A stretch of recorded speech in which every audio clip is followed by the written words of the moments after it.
Here's some interesting facts that I found over the last couple of weeks. I was putting together my presentation for you.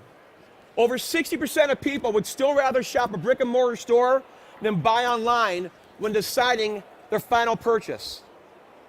90% of consumers are more likely to buy when helped by a person who they perceive to be the subject expert.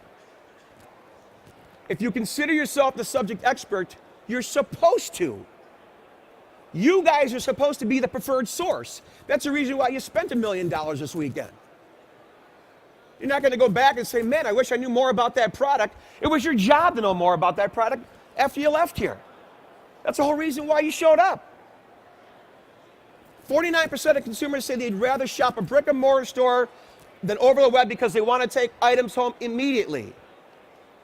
Your advantage over the internet and your advantage over other stores like that, over Amazon, eBay, is that you have the opportunity to connect with people. Those stores don't.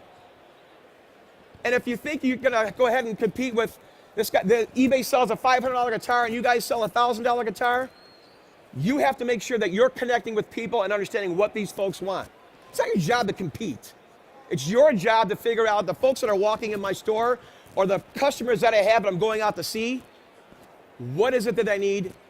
Do I have the 5 reasons in my head, and am I able to make a connection so I can get their business? I know it sounds like a no-brainer, right? But I guarantee you're dropping a ball every single day. No trust, no need, no authority, no money, wrong price. This is a great, great quote from Henry Ford.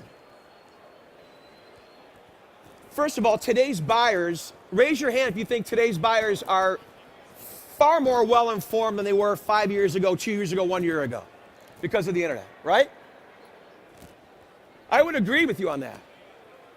But here's the caveat today. Here's the interesting part, is that don't assume that customers know what they want when they walk into your store or when you go to meet them for a business meeting. If customers don't understand what options they have available to them, they will always ask for too little. Always. Customers are programmed to ask for the same thing all the time, or the same lines of what they've been using all the time. The reason why they ask for the same thing all the time is because you guys, who are the preferred source, never gave them the options to let them know what other options were available to them, if that makes sense. People will always ask for too little if they don't understand what options are available to them. Henry Ford said, if I had asked people what they wanted, they would have said faster horses. Henry Ford knew that he himself had to give people options. Because otherwise people would have said, horses are working fine right now, man. I've been using the same speakers forever, man. I've been using the same microphones forever. I've been playing the same drums forever. That's not what Henry Ford thought.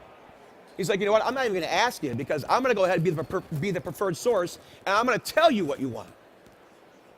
That makes sense? A new approach equals new revenues, guys. We can't go back to our businesses and expect the same thing to happen. And by the way, just so you know, nothing ever stays the same. We never stay the same. If we don't grow, what happens? We fall behind. It's just the way it is.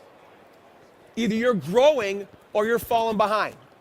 And the reason why you guys are here this weekend is because you want to grow and you want to give folks options, because you're the preferred source for what you have in your business. If you don't have an advantage over product or price, you have to have an advantage in the way that you deal with people. Think about that. Let's say we're all selling similar products, similar services. If you don't have an advantage over product or price, the only difference maker is how you deal with people and how you connect with people. Period. It's been that way since the beginning of time. Think about the 5 reasons why people don't buy and how you're connecting, and if you're asking the right questions when you're in your meetings. If you're not asking the right questions, you're going to walk out of those meetings, you're going to have things pending, you're going to have stuff that's going to sit in the fence, it's never going to close. If you own a store, a brick and mortar store, and you have a customer walk in, that customer walks out, I want you to do me a favor. Walk up to your salesperson, walk up to your sales associate and say, you know what, I noticed they were only in here for 5 minutes. Tell me about the person that was in here. Well, he was looking for something for his son. Oh, what was he looking for? He was looking for some drumsticks. Oh, well, how long has he been playing drums? What type of drums does he play? What kind of sticks does he play? What was his budget? There's ways to ask those types of questions. As owners, managers, you guys have to be curious about what's going on in your stores. Don't let people walk out of your store.